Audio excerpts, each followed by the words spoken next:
Praise రండి. ప్రభు పేరిట అందరికీ వందనాలు. నా పేరు గాబ్రియలు. నేను సువార్త చేస్తున్నప్పుడు నేను ఒకటి గమనించానండి. ముఖ్యంగా మహిళల్లో ఇది గమనించాను. వాళ్ళు ఎన్ని సంవత్సరాల నుంచి ప్రభువుని నమ్ముకున్నారమ్మా అంటే 15, 20, 10 సంవత్సరాలు, 5 సంవత్సరాలు అని చెప్పి అంటుంటారు. అన్నప్పుడు నాకు డౌట్ వస్తూ ఉండిద్ది, వీళ్ళు ప్రభువారిని ఇన్ని సంవత్సరాల నుంచి నమ్ముకుంటున్నారు కదా, మరి వీళ్ళు సువార్త చేస్తున్నారు లేదని చెప్పని డౌట్ వచ్చి నేను అడిగాను చాలామందిని.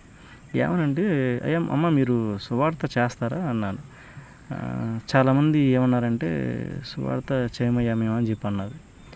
ఇది పాస్టర్ గారి బాధ్యత సువార్త చేయటం అంటే కాదు. విశ్వాసి బాధ్యత, ప్రతి ఒక్కరి బాధ్యత. విశ్వాసులు సువార్త చెప్పకూడదని ఏం లేదు. పాస్టర్లే సువార్త చెప్పాలని లేదు. ప్రభువారు మనకి స్పష్టంగా ఏం చెప్పారు? మీరు సర్వ సృష్టికి వీళ్ళు సువార్తను ప్రకటించమన్నారు. సేవకులకి ఏం చెప్పాల, ప్రతి ఒక్కరికి ఆయన స్పష్టంగా చెప్పాడు, నా నీతిని నా రాజ్యాన్ని వెతకండి అని చెప్పాను. సువార్త ప్రకటించమన్నారు. కాబట్టి మనమందరం ఏదో నామకార్థపు క్రైస్తవుల్లా కాకుండా నిజమైన దేవుని పిల్లల్లాగా, నిజమైన ఆయన రాజ్యాన్ని స్థాపించే విధంగా, ఆయన రాజ్యాన్ని విస్తరింపజేసే విధంగా ఆయనకి ఇష్టమైన పిల్లలుగా ఉండాలి అంటే ఆయన సేవ చేయాలి, ఆయన సువార్తను ప్రకటించాలి, ఆయన నామాన్ని ఘనపరచాలి, ఆయన మహింపరచాలి, ఆయన సన్నుతించాలి, ఆయన స్తుతించాలి. కాబట్టి మేము ఇన్ని సంవత్సరాల నుంచి ప్రభువుని నమ్ముకుంటున్నాం అన్నప్పుడు, అన్ని సంవత్సరాల నుంచి ఎంతమందికి సువార్త చెప్పావు, అన్ని సంవత్సరాల నుంచి ఎంతమందిని ప్రభువులోకి నడిపించావు అని చెప్పని మనలో మనం ప్రశ్న వేసుకోవాలి. ప్రభువారు నాకు ఇచ్చిన చిన్న పాట ఇది. ప్రభు సువార్తని ప్రకటిద్దాం, మన యేసే దైవమని చాటుదాం. ప్రభు సువార్తని ప్రకటిద్దాం, మన యేసే దైవమని చాటుదాం. యేసే సత్యమని ప్రకటిద్దాం, యేసే జీవమని ప్రకటిద్దాం.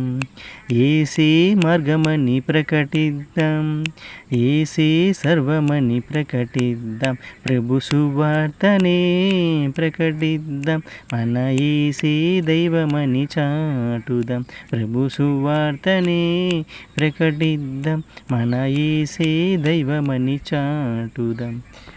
యేసే సత్యము, జీవము, మార్గము అని చెప్పని మనందరం చాటాలి, ప్రకటించాలి. Praise the lord. Praise the lord అండి. ప్రభు పేరిట అందరికీ వందనాలు.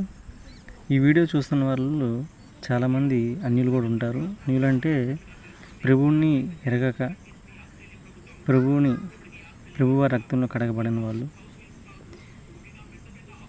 క్రీస్తు ప్రేమ చాలా అనంతమైన ప్రేమ, సత్యమైన ప్రేమ, నిత్యమైన ప్రేమ, శక్తివంతమైన ప్రేమ. అది ఈ లోక సంబంధమైన ప్రేమతో ఆ ప్రేమను మనం పోల్చలేము.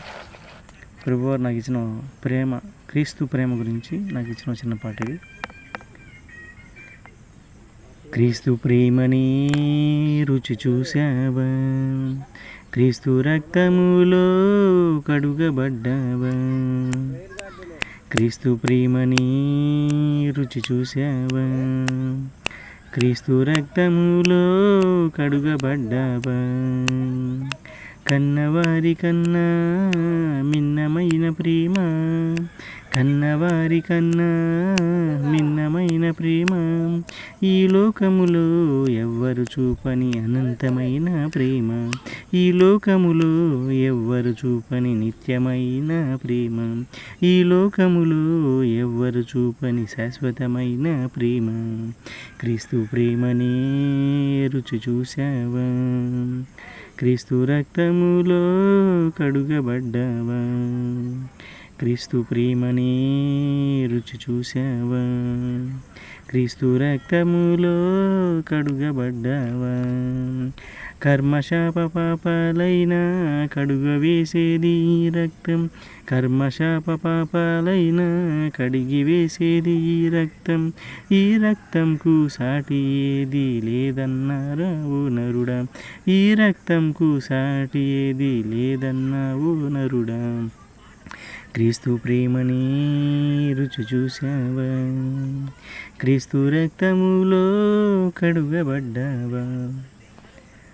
ఈ రోజుల్లో చాలామంది క్రీస్తు ప్రేమకు దూరంగా ఉంటున్నారు. క్రీస్తు రక్తంలో కడగబట్టడానికి కూడా భయపడుతున్నారు. ఎందుకంటే క్రీస్తు రక్తంలో కడగబడితే బాప్తిజం తీసుకుంటే మాకేమో అవుతుందేమో, ఏదైనా జరిగితే ప్రాబ్లం అవుతుందని చెప్పి చాలామంది నాకు చెప్పారు కూడా, నేను విన్నాను, 2-3 నాకు చెప్పడం.